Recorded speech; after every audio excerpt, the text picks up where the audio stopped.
Hello, Hey She Army. How are you doing? Crystal Renee here. I'm your host of the Simply She podcast, and we're back with episode 36 of our series, Women Who Hustle and Slay. And tonight I'm here with Ashley Van-Veen. This is part three of the series, and I'm so excited to be doing this. So really quickly, I'm going live with StreamYard. So per usual, make sure that you allow StreamYard access to be able to leave questions and comments under your name. Again, please allow StreamYard access to be able to do that so we can see who you are. We love questions. You can revoke access at any time. And also just feel free to drop questions and comments in the chat as we are talking. So Yeah. this week we're focused on finances.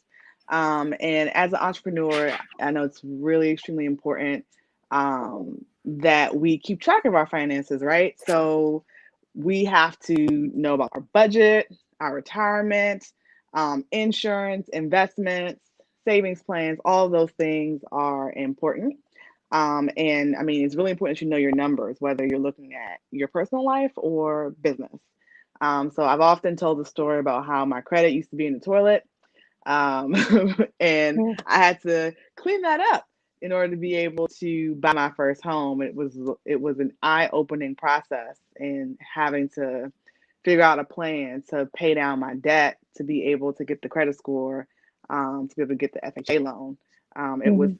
It seemed like a impossible task at the time, but I did it, and so I know that it is possible. But let's, as a community, as fellow entrepreneurs, let's not be in that predicament in the first place. Let's figure out a way to learn good habits from the beginning. And my guest this evening, Ashley Van-Veen, knows all about that, so let me tell you who she is. Ashley, it currently resides in Baltimore, Maryland, and is originally from Guyana, South America. However, she's lived in the US most of her life. She is the creator of Bankable Facts on Instagram, which she started as a means to provide financial literacy for her followers. Her biggest financial achievements thus far include becoming a homeowner at age 24 and paying off an auto loan for a brand new car in less than 1 year, all while making less than six figures as a respiratory therapist. Presently, she is balancing building wealth for her future and living bountifully in the present. She is an avid reader and a minimalist. Her money philosophy is this: your financial life should be simple and unembellished. Spare the sophistication for your style and table manners. Her money philosophy simply means that building wealth should be a simple and focused journey, which can be accomplished by establishing a safety net fund in case of unemployment or temporary disability, reducing taxable income by investing in tax sheltered accounts first, then investing in non tax sheltered accounts, buying the best insurance products to protect assets, avoiding debt, and helping others realize their financial goals. Ashley aspires to one day be the first millionaire in her family. Awesome. So, welcome, Ashley. Thank you. Thank you for having me, Crystal. Yeah, so just tell the listeners a little bit about how you got interested in financial literacy. So I got interested. So I'm 28 now, and my financial literacy journey started when probably at around age 23. After I graduated college and I got my first big girl job. And I wanted to know how to really manage money. And I started reading books. And so I started with the financial people that I knew of. And that would be like the gurus that you know, such as Suze Orman. So I remember going to Barnes and Noble and I bought her book and I read it. And I was like, she talked about a lot of things about like student loans and like the kind of loan products to get. And so, it was just, that was my first introduction into it. And I read it and it didn't go really far. But then probably a couple years later, I also looked into buying a home. And so the credit issue came up too. And then I only had a student loan, and nothing was like really bad, but it was the first time that I had to pay attention to it and figure out why it was important. especially for something as buying a home. And you know, during that process, they always tell you don't get new debt. And be careful when you have somebody read your credit because that affects the score. So just that alone was enough for me to be interested and to want to know more. And then, so I started reading some other books and I got a little bit smarter and I started applying. And then I met somebody who I knew, and let me silence that for a second. I met somebody who I knew and she was like around my age, and she'd graduated from undergrad and grad school and had like probably like $40,000 in debt. And we met up for like a birthday celebration, and somebody, you know, mentioned that she became debt free. And I was really interested, like, who does that, right? It was something that was out of the norm. And here is somebody in real life who actually did what those financial experts talked about in those books that I read. And so it became real for me, and I got more interested. And I like that alone caused me to pay off my student loans sooner than it was possible, that I needed to, whatever the term was. I paid it off much sooner. And so that kind of snowballed in me looking at like, why would I be interested in paying off my debt faster? And then I came into investing. And one of the first ways I started investing without knowing I was investing was with my 401k. I had no idea that I was investing in the stock market, and that every 2 weeks when they took money out of my paycheck, it was going into the 401k, and it was buying the stocks and the bonds that were allocated to me based on my age. So I had no idea what it was, but I was told to do it because it was a way for me to get income in my retirement. And I'm 23, and someone's telling me that, I'm like, fine, sure, fine. But it was somebody who I respected, and I knew it was important, so I did it. And probably after I said my first big girl job was at 23, but when I left that job, probably 2 years later, I saw that the little money that I put in every 2 weeks, what it grew to. And I was hooked. I was like, okay, let me just pay attention to this a little bit more.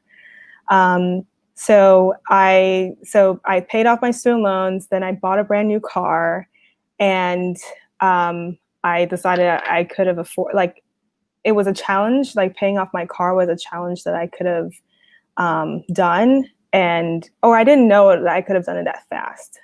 But it was just like being triggered and seeing and hearing other people doing the same thing that led me into just exploring if it was possible for me. And I was able to do it in record time, not really going after that time frame, but it was just to see how far I can push myself. And in that time, my life made sense for me to do it. And I'm glad that I did, because it gave me a lot of options. I relocated. I'm in the DMV right now, but last year I lived in Los Angeles. And we all know, like, LA, there's the cost of living is super expensive. But I was able to live and thrive in LA because I didn't have any additional expenses besides paying rent and my cell phone and my car insurance, right? So didn't have any other things. And it was like the motivator for me to keep going and just know that I'm financially strong, and that, like, I can do anything that I put my mind to. Wonderful. I mean, I know it had to be a good feeling to like be in a different place than maybe some of your peers. It's like you don't have to have those worries, those stressors. And so now you have more disposable income, or not, if you're, putting it away or saving it. So definitely, I think, a lot of the listeners can learn from that. Hopefully you'll share some of those tips with us. But I did want to ask you about Bankable Facts, and like, how did you come up with that? What's the story behind that name? So I became obsessed with finance, all things finance, after paying off my debt and such a fast time.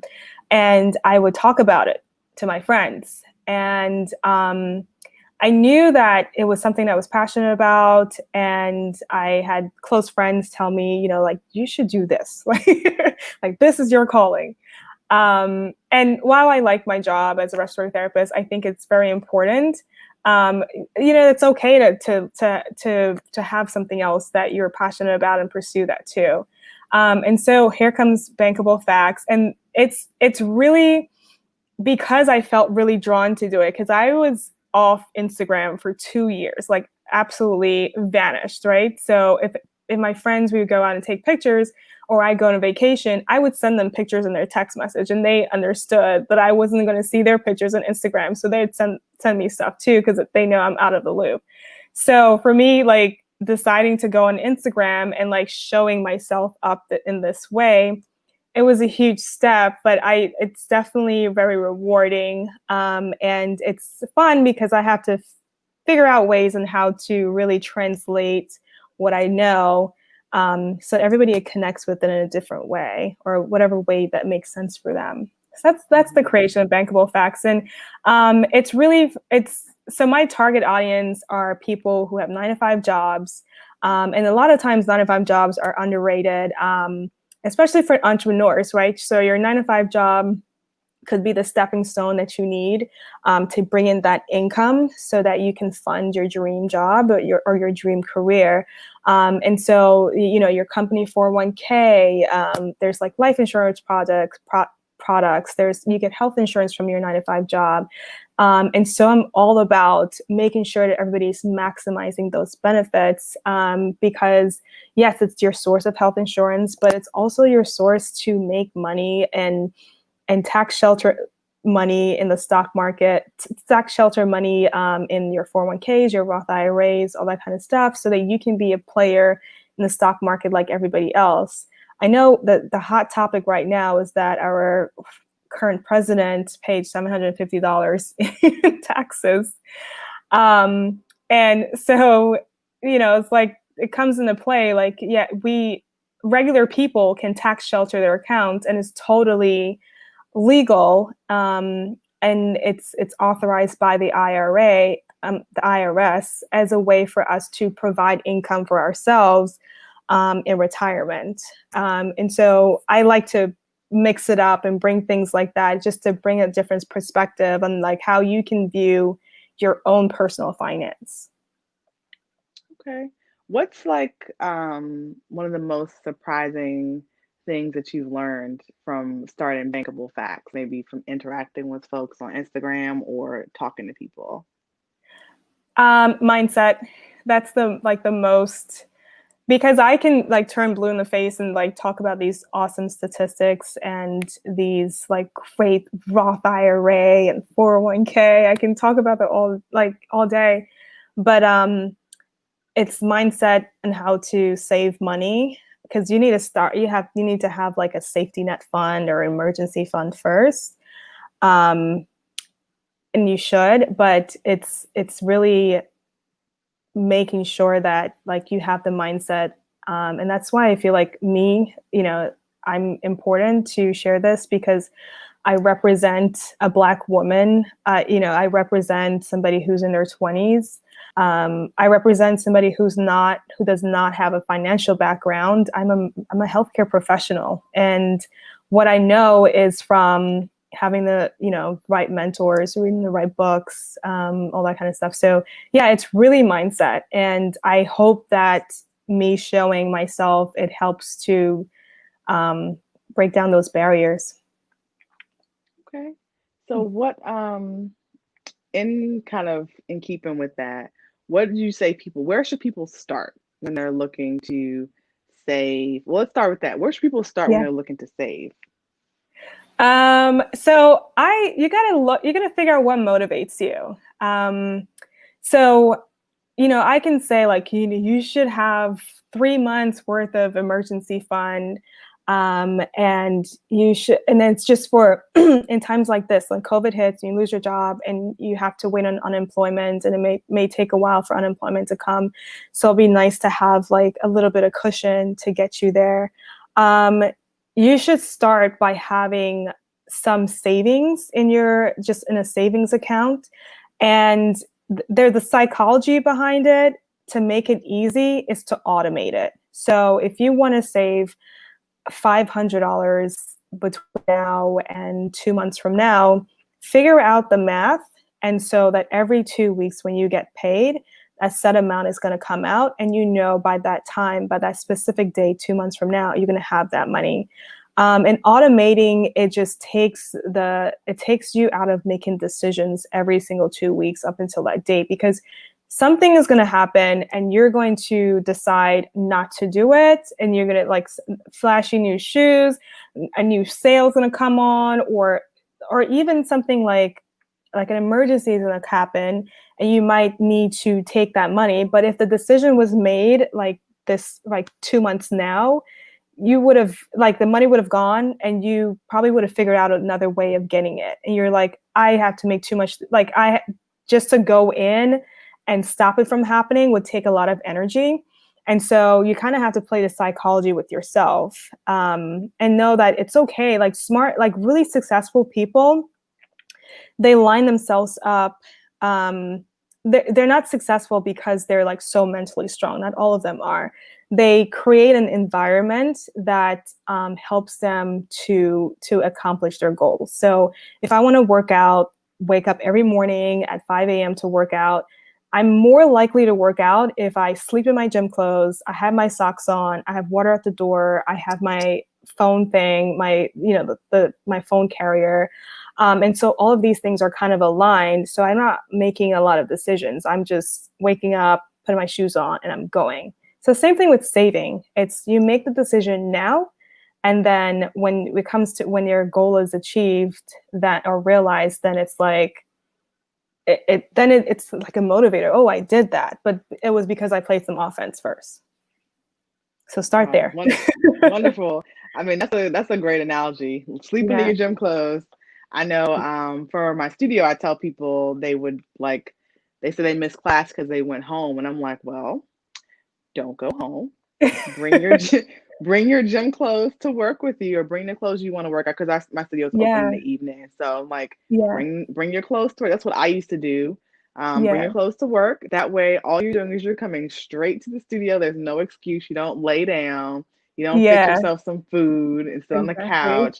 It's the same thing. Like, don't put obstacles in your way that don't necessarily need to be there. Like you said, set yourself up for success. To be able to do that. So that's great advice. What about investing? What would you, for folks who are looking to invest, where should folks start? Start with your workplace. Start with that workplace 401k. I'm like the 401k queen. I talk about it all the time because it's a great way to reduce your taxable income.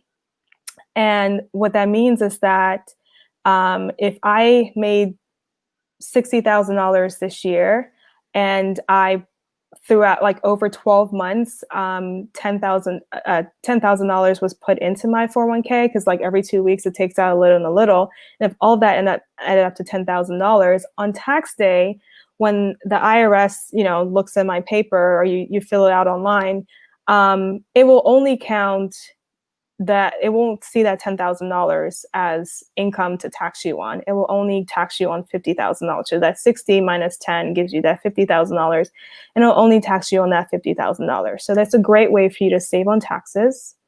And it's also a great way for you to invest in the stock market in a very well diversified portfolio. And I'm speaking really specifically to jobs that already place you in a 401k plan, and they place you in a portfolio that's based on your age. So if you're close to retirement age, then your portfolio is going to be contained a very bond heavy, because those kinds of securities, those kinds of investment securities, they have a more guaranteed rate of return. And then if you are further away from retirement in your 20s and 30s and even 40s, then your portfolio will be really stock heavy, because stocks have the potential of increasing exponentially. So I might have 90% stocks in my 20s and 10% bonds in my, or even 97% stocks in my 20s and 3% bonds in my 20s. And then it goes kind of goes like that as you age. So yes, your 401k, start there. It's a great place to start investing, because you're not only is the portfolio diversified based on your age with stocks versus bonds, but it has all kinds of bonds in there. So you like my 401k has like hundreds or thousands of different kinds of stocks. So it has international stocks. It has domestic stocks such as your Apple and your Amazon and your Johnson and Johnson.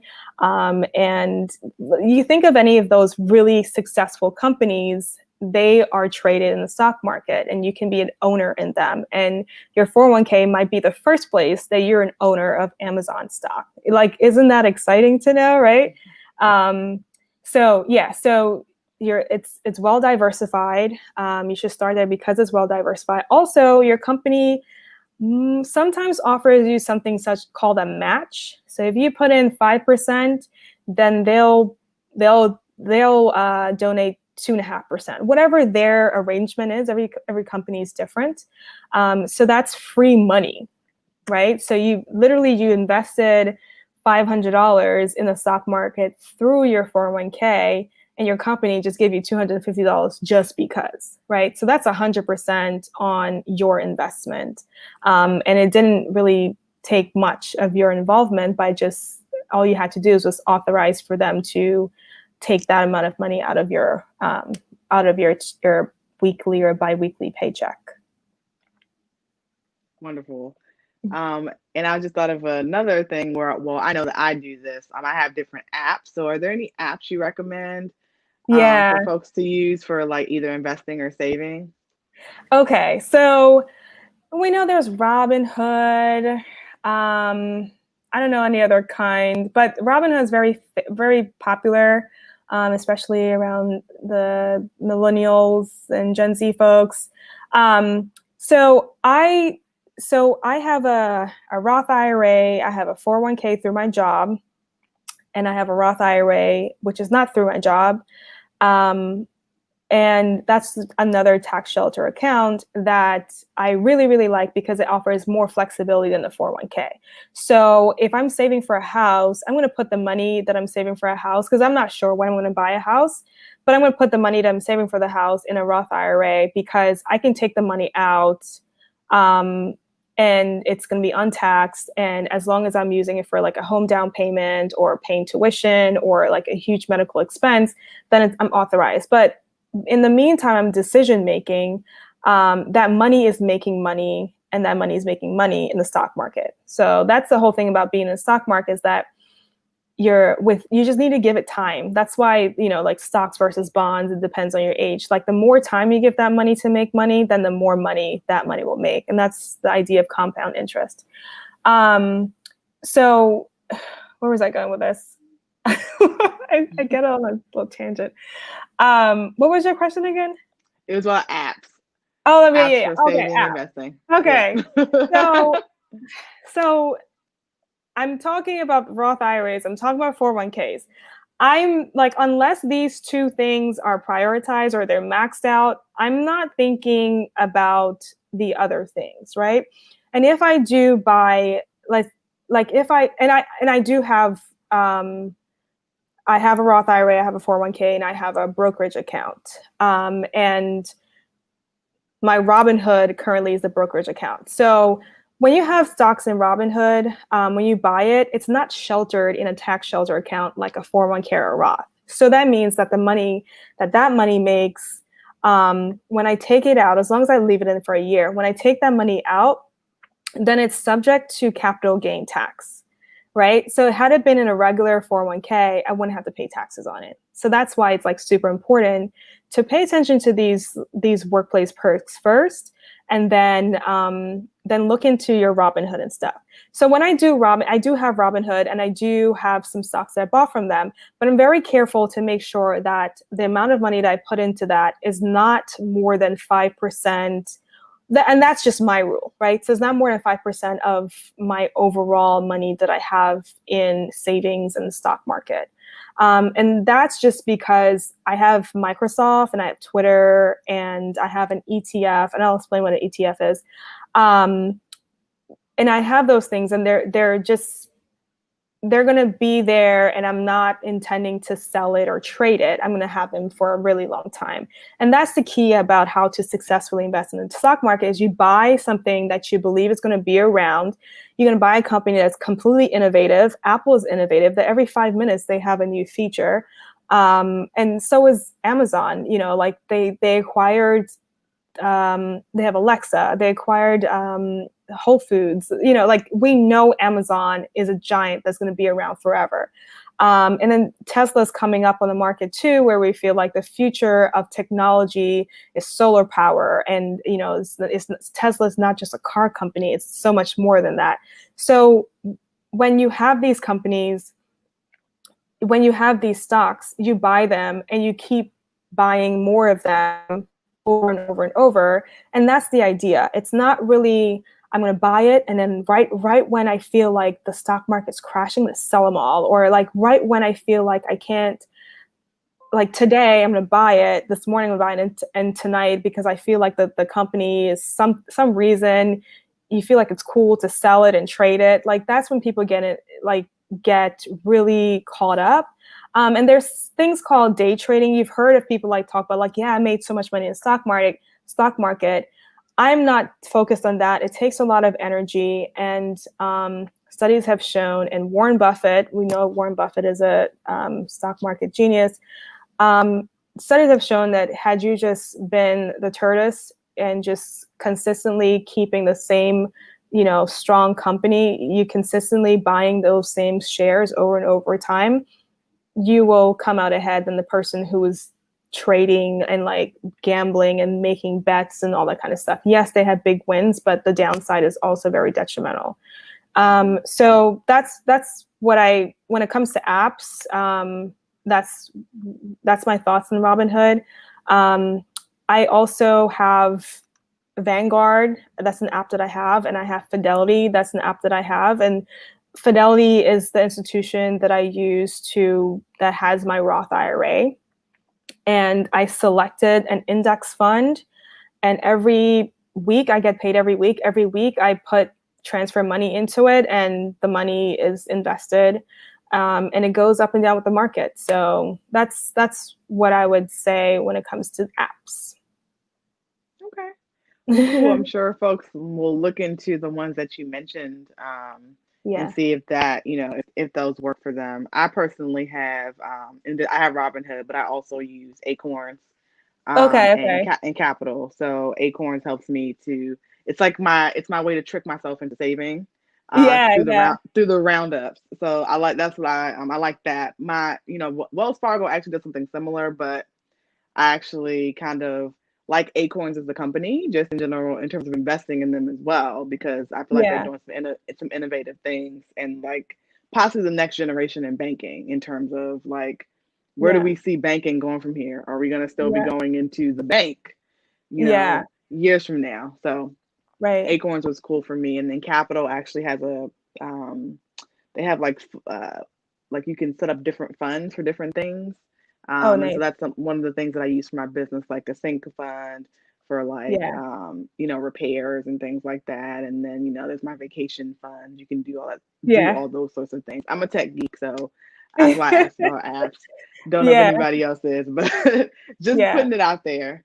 Okay, I like cool. that. I like that idea. It's like you have, and you're multifaceted, and there's so many financial things that motivates you, and it keeps you being on your entrepreneurial spirit, and it's rewarding that you have your vacation fund, and you said different sinking funds for different things, and I think it's just that's motivating, and that's how I've had to come to motivate people who follow me on Instagram too. Is just relating finance to something that's meaningful for an individual, because that's the point of it. It's you're not hoarding money for your future self 10 years from now. Your future self needs to be happy. You need to make yourself happy now, but there's also a balance.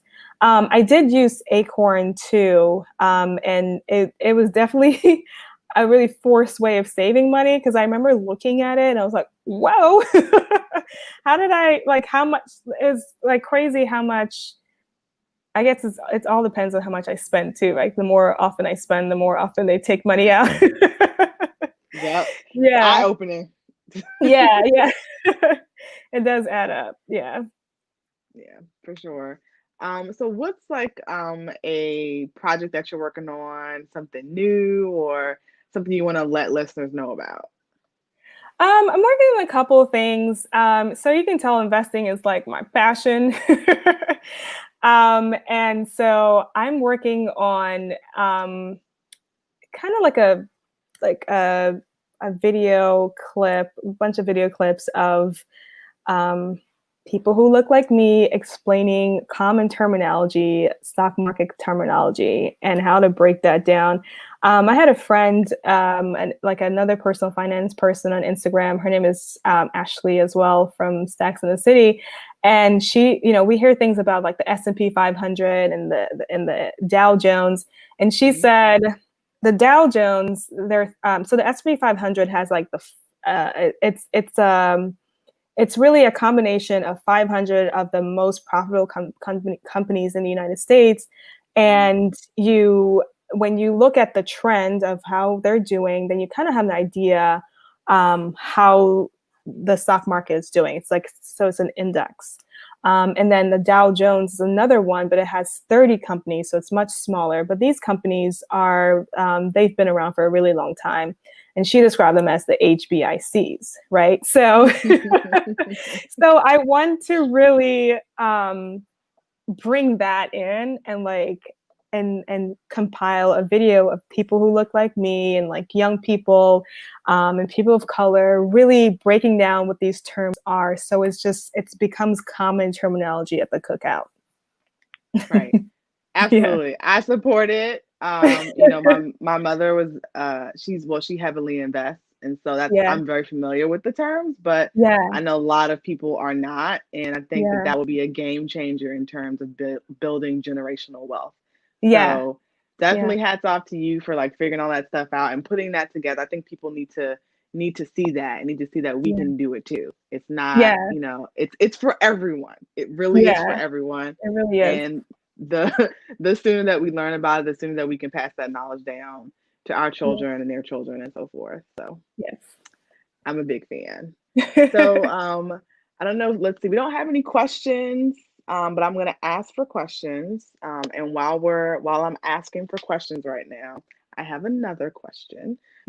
So, what advice would you give young women who are looking to possibly get started in financial literacy or get started in some type of financial education program? Okay. Of course, I'm going to plug my Bankable Facts page. I do share a lot, and I also reach out to people and have like I've been coaching other people as well as a mentor, and because I mean like it's just something that I'm really passionate about, and if you want to learn, I'm here to help.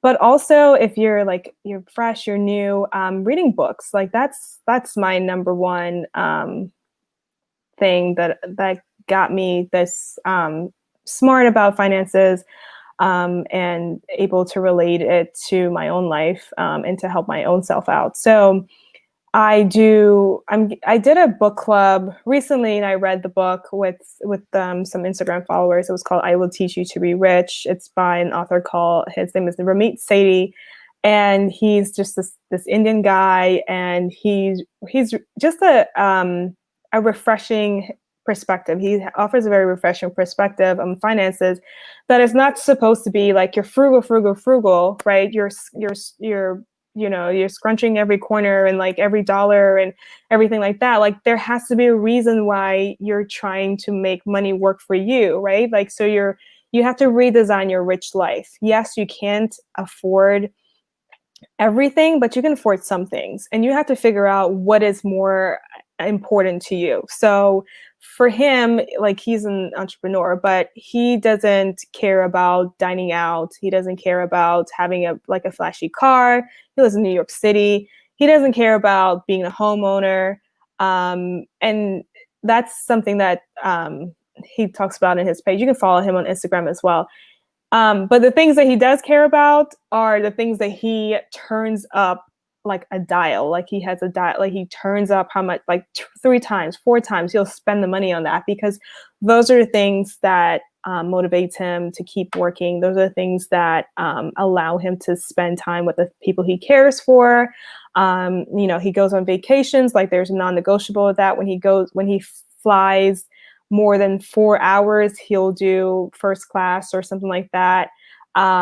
And like he's created these rules based on the things that he has been like he's just mercilessly frugal about. But for the things that he wants to sacrifice for, he does not have any shame in having those be non-negotiables. And so I like his perspective. It's given me a lot of freedom and feeling okay with like, prioritizing things that make me really happy, and that require money to spend to get me there. Such as like traveling. Like for me, I don't get my hair done or my nails done or anything like that. But like when it comes to traveling and staying in a nice hotel, I'm that girl. And I'm tall, like before I would like just fly regular coach and I would just like be like so uncomfortable for, really long flights. And I was like, Ashley, you don't like, it's okay. You can do, I'm not saying business class, but like you can do the upgrades so you can have the extra legroom seat. So like those are things that I've like allowed myself in my rich life, whatever, this is what my rich life looks for me. So I like that he has like given people permission to really rethink how money should be. It's not just about saving, scrimping every single coin that you make, but it's really focusing on the things that really, really matter to you. So start there, start reading books. Follow me on Instagram. I'm going to do another book club. It's probably going to be about investing. And also there's like a Black author on Instagram. What's her name? But the name of the book that she wrote is called Mud to Riches. Aisha Sheldon, or Aisha Sheldon. She's on Instagram as well. Love her. She talks about it straight, like just straight facts, very like to the point, very relatable. She has a book and I want to bring that in my book club as well. So those are my 2 points. Okay. What was the first book again? We have a comment asking them what was the first book is called I Will Teach You to Be Rich, and it's by Ramit Sethi. If you go on my Instagram, Bankable Facts on Instagram, I think I have a post. There's a post and it says book club and it has the name of the book that was in the book club reading. Okay. I just posted that. And then the second book you said, what was it called? Mud to Millions. Mud to Millions. Either Mud to Millions or Mud to Riches, but I think it's the alliteration Mud to Millions. And the author is Aisha Sheldon, and she's also on Instagram. I love her.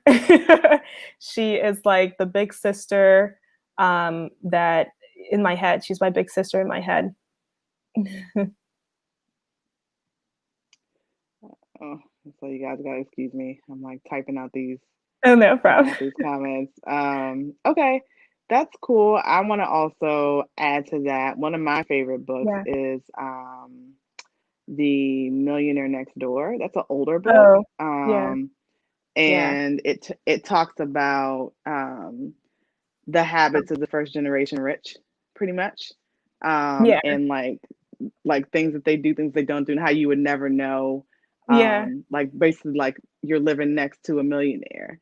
And like how frugal they are, how they say they drive average cars, wear average clothes, that sort of thing. And it's just, it's kind of like what we perceive when we think about rich people. And then like what the millionaires are actually doing in America. Like what does it really look like? So another book. I did read that book too. Yeah. Yeah. So I was like, it's a good one. This is what was interesting about that book was when they talked about the marketing people who would try to solicit or make these cold calls to these these families and ask for donations when Mm-hmm. really they didn't have the money to give. Like they were always they're keeping up with the Joneses and it's just like all for appearances. And they would target these people who live in these gated communities when really they didn't have money to give. Right.